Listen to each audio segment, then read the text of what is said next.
Bonsoir bien-aimés dans le Seigneur. Bonsoir bien-aimés du Seigneur.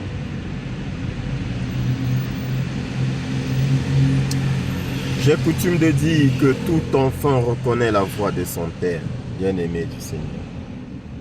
Tout enfant reconnaît la voix de son Père. Par conséquent, quand nous, enfants de Dieu, nous entendons la parole, nous disons Amen, parce que nous reconnaissons la voix de notre Père. Bien-aimé, je reviens vers toi pour parler des faux pasteurs. Quand je parle des faux pasteurs bien-aimés, ce n'est pas pour eux, mais c'est pour toi. Je ne vais pas faire comme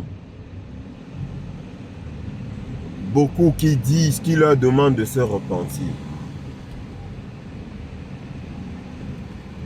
Oui, parce que beaucoup qui critiquent les faux pasteurs passent leur temps à dire « Repentez-vous, repentez-vous ».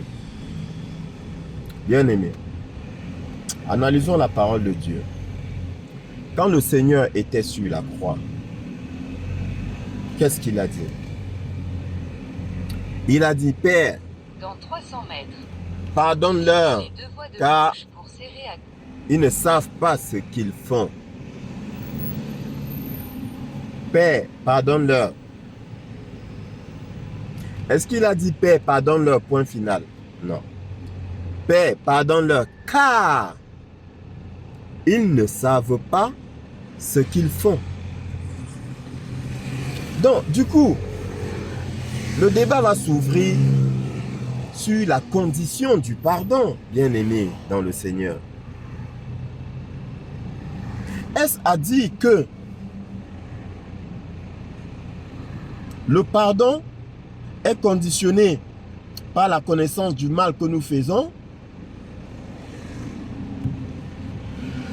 Père, pardonne-leur, car ils ne savent pas ce qu'ils font. Maintenant, bien-aimés, s'ils savaient ce qu'ils faisaient, s'ils savent ce qu'ils font, est-ce que le Seigneur aurait demandé à son Père de leur pardonner? Je ne pense pas. Je ne pense pas. Pourquoi? Parce que sinon, il aurait tout simplement dit, Père, pardonne-leur. Il aurait tout simplement dit, Père, pardonne-leur. Mais ce n'est pas ce qu'il a dit. Il a dit, Père, pardonne-leur car ils ne savent pas ce qu'ils font. Donc, du coup, ce fameux pardon-là, bien-aimé dans le Seigneur, que nous avons, moi compris, tout le temps prôné. On disait pardon, oui, mais le Seigneur a demandé de pardonner. Le Seigneur a demandé de pardonner. Non, il y avait une condition. Nous pardonnons à ceux qui ne savent pas ce qu'ils font. Maintenant, attention, effectivement, je vois déjà d'aucuns qui vont dire, oui, mais le Seigneur a dit pardonne à ton frère. Oui, pardonne à ton frère. Mais c'est qui ton frère? Ton frère, c'est le chrétien. Pourquoi pardonne à ton frère? Parce qu'en fait, ton frère ne sait pas ce qu'il fait. Dès lors que ton frère va te faire du mal en sachant ce qu'il fait, ce n'est plus ton frère. Donc la phrase « pardonne à ton frère » n'est plus valable. Je ne sais pas si je me fais comprendre, bien aimé. Le Seigneur dit « pardonne à ton frère ». D'accord? Parce que ton frère, c'est celui qui partage la parole avec toi. C'est celui qui a le même Père que toi. Et j'ai déjà fait l'enseignement dans lequel je te disais que le Père spirituel prime sur le Père biologique. Et j'entends par Père spirituel Dieu. Dieu prime sur le Père biologique. C'est pour cela qu'il a dit que si tu n'es pas capable de détester, de haïr ton Père à cause de moi, tu n'es pas digne de me suivre. Est-ce qu'on se fait comprendre? Donc le Père spirituel, Dieu, prime sur le père biologique. D'accord, bien-aimé dans le Seigneur? Par conséquent, le frère est frère en esprit. Quand vous partagez le même père spirituel, là c'est ton frère. Seigneur, il y a là ta mère, tes frères et tes sœurs qui veulent te voir. Le Seigneur répond, qui est ma mère? Qui sont mes frères, qui sont mes sœurs? En vérité, je vous le dis, ma mère, mes frères, mes sœurs sont ceux-là qui partagent la parole avec moi. Tu partages la parole avec moi, tu loues le Seigneur comme je le loue, tu es mon frère. Tu te moques de moi parce que je loue le Seigneur, tu me prends pour un fou parce que je loue le Seigneur, tu me trouves ridicule parce que je vénère Dieu, le Seigneur Jésus-Christ, tu n'es pas mon frère. Tu n'es pas digne d'être appelé mon frère. Non, tu n'es pas mon frère. D'accord? Et mon frère ne peut pas me faire du mal tout en sachant qu'il me fait du mal, ne peut pas me tuer tout en sachant qu'il est en train de me tuer. Mon frère ne peut pas le faire. Celui qui le fait, il n'est pas mon frère, même si on sort du même ventre. Il n'est pas mon frère. Donc, pardonne à ton frère. Pourquoi? Parce qu'en fait, ton frère, ton véritable frère, celui-là qui loue le Seigneur, ne peut pas te faire du mal exprès. Il va te faire du mal, mais pas en... Ça dit que il ne va pas monter des plombs pour te faire du mal. Parce que celui qui monte déjà des plombs, qui tisse, c'est-à-dire qui tisse sa toile là pour te prendre dans le piège. Mais il est doté d'un esprit démoniaque. C'est le démon qui prend un malin plaisir dans le mal à tisser sa toile, à mettre des pièges. On ne piège pas son frère. On ne piège pas son frère. Non. C'est pourquoi nous devons pardonner à nos frères. Parce que quand ils nous font du tort, c'est sans le vouloir. Très souvent sans le savoir.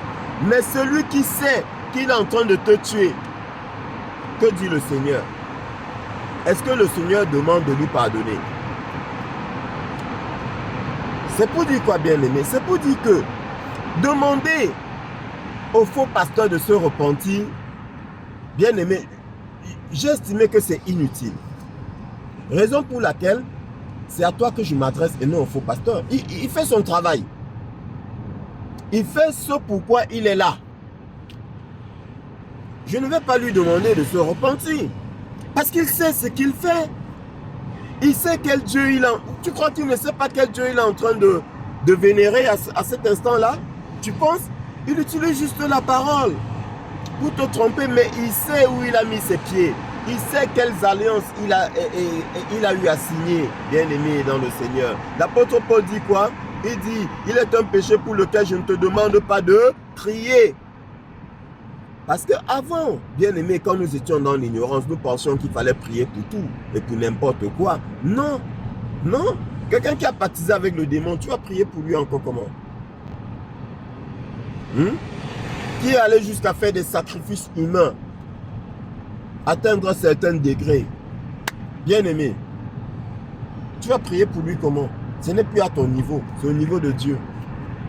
Ce n'est plus à ton niveau. Il est un péché pour lequel je ne te demande pas de prier. Celui qui méprise le Seigneur, le blasphème contre le Saint-Esprit. Mais ils sont tout le temps en train de blasphémer contre le Saint-Esprit, ces faux pasteurs. Et puis toi, tu dis repentez-vous, ils ne vont pas se repentir. Ils ne vont pas se repentir. Ça ne sert à rien. Bien-aimé, ça ne sert à rien. Donc, quand je dénonce les faux pasteurs, en fait, je suis en train de te dire à toi qui es dans ces églises de sortir. de les fuir en fait. Mon souci c'est toi, mon souci c'est pas eux. Ils font leur boulot. Bien aimé, ils font leur boulot et ils le font même très bien. Ils le font très bien. C'est un peu comme le diable. Le diable fait son travail. Qui lui a donné ce travail? Si ce n'est Dieu. Si ce n'est Dieu, c'est Dieu qui lui a donné ce travail. Vous qui pensez que le diable combat Dieu, c'est faux. Je vous ai déjà dit, le diable ne combat pas Dieu. Le diable, il croit qu'il est fou à ce point-là. Le diable sait très bien que Dieu est son créateur. Il va le combattre comment? Est-ce que tu peux combattre ton créateur? Non, le diable ne combat pas Dieu. Le diable a un rôle qui lui a été donné. La Bible dit quoi? L'Éternel a fait toutes choses pour un but, même le malin pour le temps du malheur. Même le malin pour le temps du malheur. Donc ça veut dire que Dieu là, il a créé le diable pour un rôle précis. Et le diable joue son rôle. Il est même très fidèle dans son rôle, contrairement à nous autres. Il est très fidèle dans le rôle qu'il joue. Et ces enfants là, les faux pasteurs là, mais ils jouent leur rôle. Ils jouent leur rôle. C'est tout. Donc le problème, ce n'est pas le faux pasteur bien-aimé. Parce que le faux pasteur est en train de jouer sa partition. Et après, il va partir. Le problème, c'est toi qui l'écoutes. C'est toi qui le suis. Et c'est toi là qui dois te repentir. Parce que tu ne sais pas ce que tu fais. Donc, Père, je lève la voix vers le Père et je dis, Père, pardonne-leur, car ils ne savent pas ce qu'ils font. En suivant ces faux pasteurs, Père, ils ne savent pas ce qu'ils font. Ils ne savent pas que ce sont des faux pasteurs. Voilà pourquoi, Seigneur Dieu Tout-Puissant, je te demande de leur pardonner. Pardonne à mes frères parce qu'ils ne savent pas ce qu'ils font. Oui, je lève cette prière pour la brebis égarée du Seigneur qui est dans les fausses églises. Mais je ne lève pas pour le faux pasteur parce qu'il est faux, il sait qu'il est faux et il joue son rôle de faux. Il est là pour, il joue son rôle, il est là pour perdre les âmes. Maintenant, notre rôle à nous, c'est de faire sortir ces égarés de ces églises-là et de leur demander de se repentir. Repends-toi, toi qui suis ces faux pasteurs, repends-toi. Bien-aimé, repends-toi. L'heure est venue de se repentir. C'est important. Et puis, bien-aimé dans le Seigneur, quand j'entends aussi certains de mes frères ou confrères dans le service au Seigneur dire que ils vont vider ces églises-là, je trouve ça un peu trop prétentieux. Je trouve ça même très, très prétentieux. Et je trouve ça même pas possible du tout. Pourquoi, bien-aimé? Parce que en fait, le Seigneur lui-même le dit, ses enfants ne sont pas nombreux. Ses enfants ne sont pas nombreux. Dans une église de 1000, mettons de 100, dans une fausse église, une église de faux pasteurs, de 100 fidèles, bien aimés, si nous réussissons à faire fuir ne serait-ce qu'un fidèle, gloire à Dieu. Gloire à Dieu. Parce que je te l'ai dit, sur 100 personnes qui vont à l'église, bien aimé, 99 n'y vont pas pour l'amour de la parole. Non. 99 n'y vont pas pour l'amour de la parole. Non. Parce que s'ils y allaient pour l'amour de la parole, il y aurait longtemps, ils seraient sortis de là. Est-ce que tu m'écoutes? S'ils y allaient pour l'amour de la parole, ils seraient sortis de là. Je te prends mon cas, bien-aimé dans le Seigneur.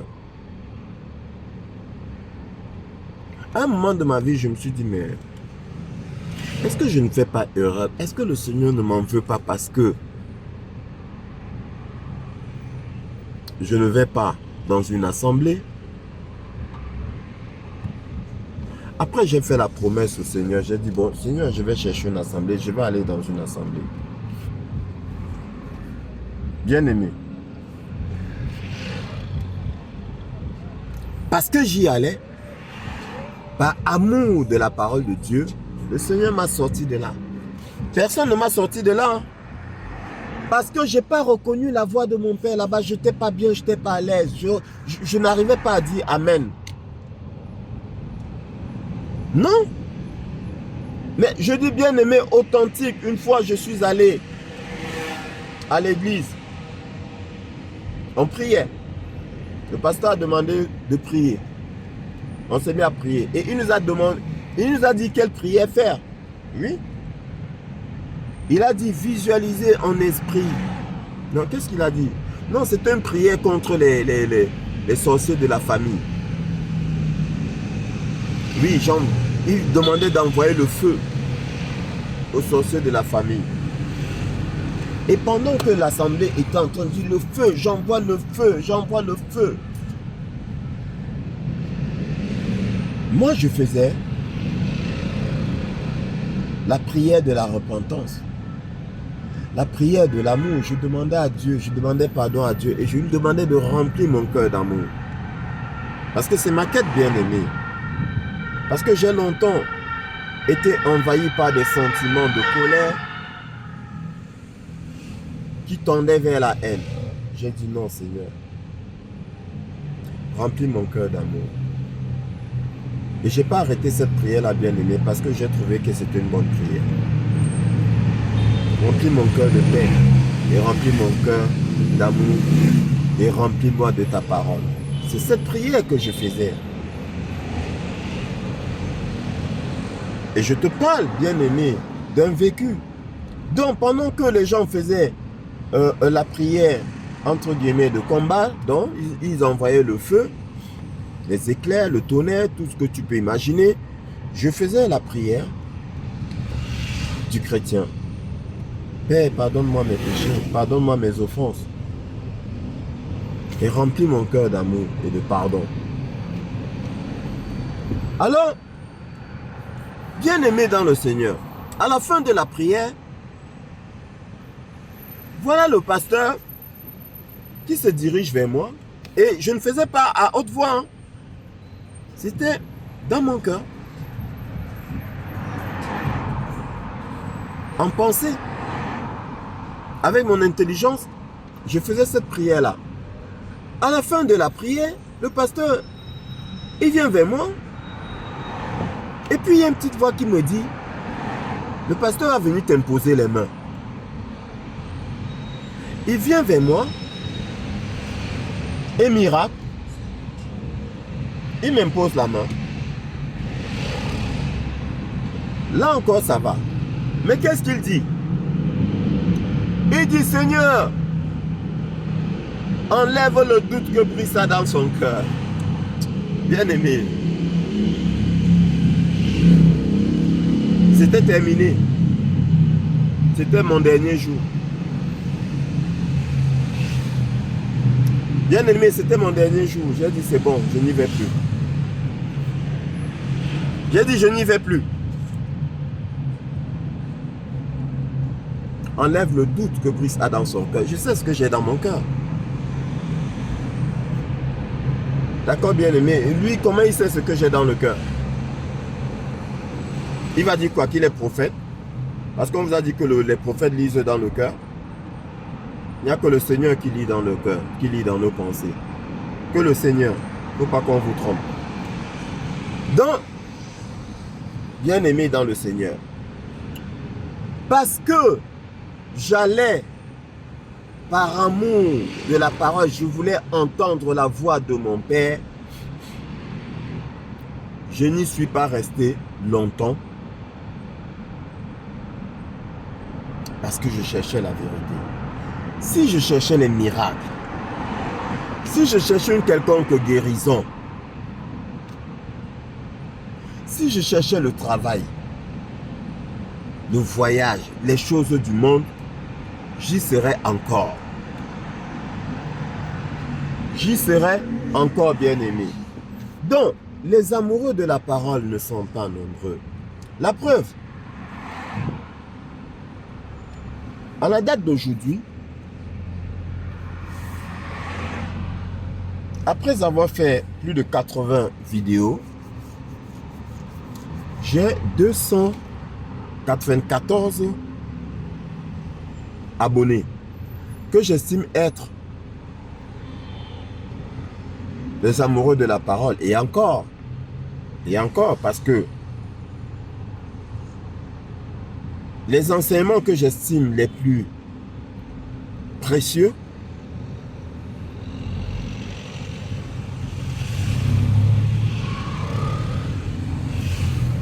il n'y a pas plus de 100, vues. Pourtant, j'ai 294 abonnés.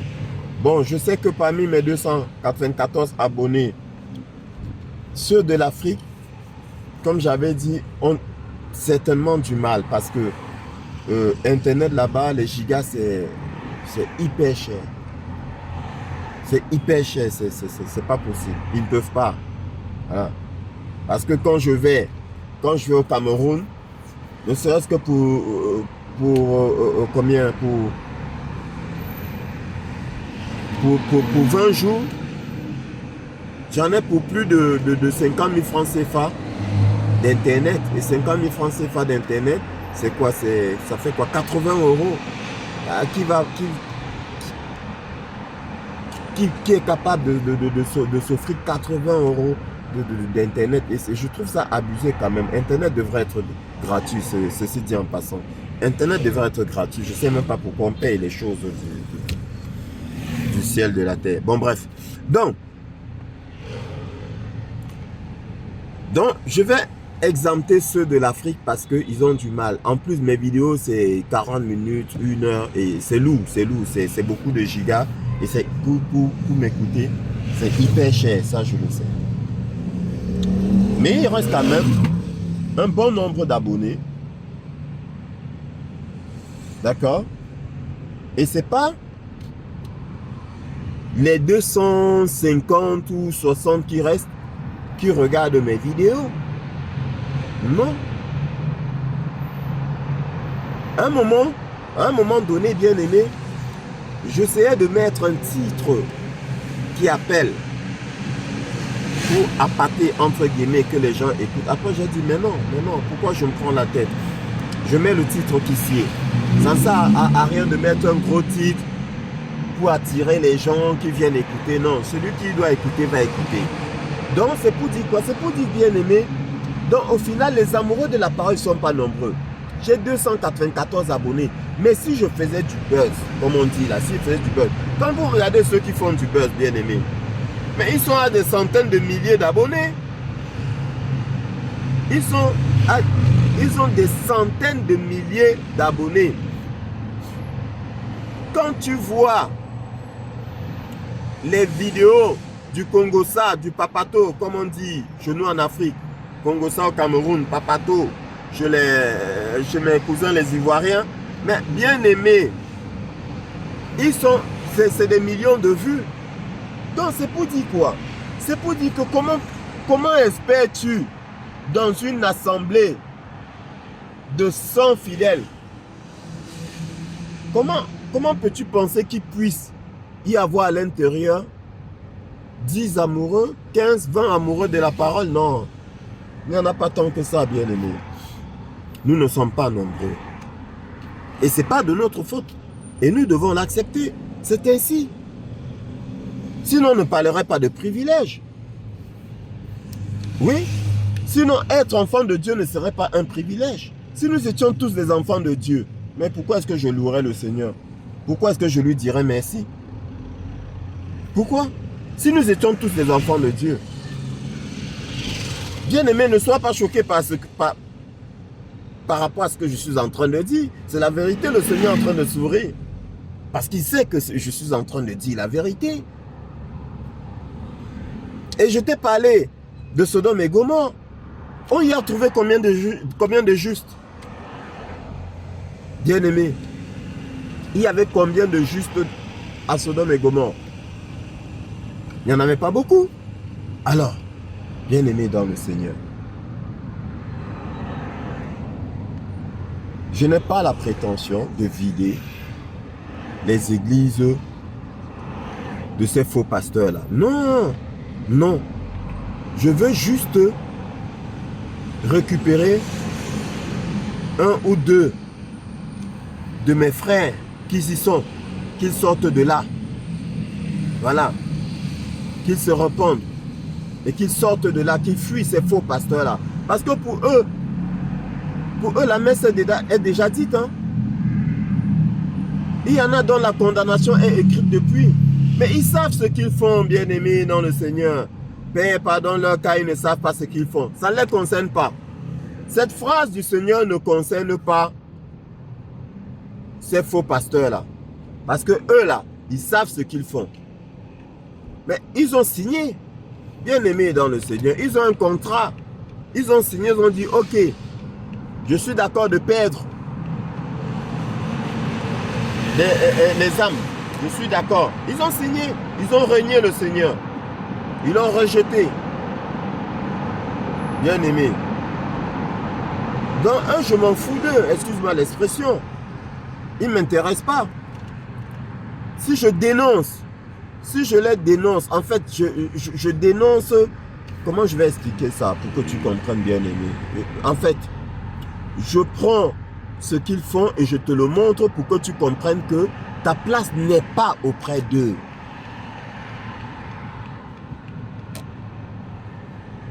Bien-aimé dans le Seigneur, ta place n'est pas auprès d'eux. Non. Tu ne trouveras pas le Seigneur là-bas. Dieu n'y est point. Il n'est pas là-bas. Bien-aimé. Il n'est pas là-bas. Fuis-les. Fuis ces faux pasteurs-là. Et je t'ai déjà donné des signes. Je t'ai déjà donné des signes qui te permettront de savoir que c'est de fausses églises, que ce sont de faux pasteurs. Et n'aie pas pitié d'eux, bien-aimé. Et encore moins peur d'eux. N'aie pas peur d'eux, je t'ai dit. Tu n'as pas. Ils vont tout faire pour t'effrayer. Oui. Te faire du chantage, te menacer, comme certains disaient. Comme pendant la période du Covid, il y avait des pasteurs qui passaient sur Internet et qui demandaient à leurs fidèles d'envoyer de l'argent. Sinon, ils allaient les maudire. Que de ta bouche ne sorte aucune mauvaise parole. Que de ta bouche ne sorte aucune parole de malédiction, dit le Seigneur. Mais ils disent qu'ils vont maudire. Tous les jours, ils maudissent. Et tu les écoutes. Tu vois? Le Seigneur a dit ne maudis pas. Que de ta bouche ne sorte aucune mauvaise parole. Mais plutôt des paroles qui puissent édifier. Voilà, bien-aimés dans le Seigneur. Donc, je résume. 1. Je ne demande pas à ces faux pasteurs de se repentir parce que c'est mort pour eux. Ça ne sert à rien. Ils savent ce qu'ils font. 2. Je n'ai pas la prétention de vider leurs églises. J'y vais juste pour attirer l'attention de mon frère qui s'y trouve ou de ma soeur qui s'y trouve, de l'amoureux de la parole de Dieu qui s'y trouve. Sors de là. Parce que je sais que les amoureux de la parole ne sont pas nombreux, bien-aimés. Donc, voilà ce que j'avais à te dire aujourd'hui. Et œuvre aussi pour sortir ton frère, ta soeur, de ces églises mortifères. Sors-les de là. Ils n'ont rien à faire là-bas. Bien-aimés dans le Seigneur. Sur ce, que le Seigneur soit avec toi et avec ta famille. Qu'il t'accompagne tous les jours dans toutes tes entreprises. qu'il envoie à chaque fois ses anges déblayer le chemin sur ton passage, avant que tu ne passes. Que ces anges déblayent le chemin, qu'ils détruisent tous les pièges de l'ennemi. Et que ces anges veillent sur ton sommeil. Qu'ils campent autour de ton lit pendant que tu dors, pour veiller sur toi. Toi, le digne fils du Seigneur, le prince du roi des rois. Parce que c'est ça notre privilège. En tant qu'enfant de Dieu, quand nous dormons, les anges guerriers veillent. Ils sont là. Ils veillent. Ils sont nos gardiens. Parce que nous sommes des princes. Nous sommes d'un sacerdoce royal. Bien-aimé, que le Seigneur continue de te bénir.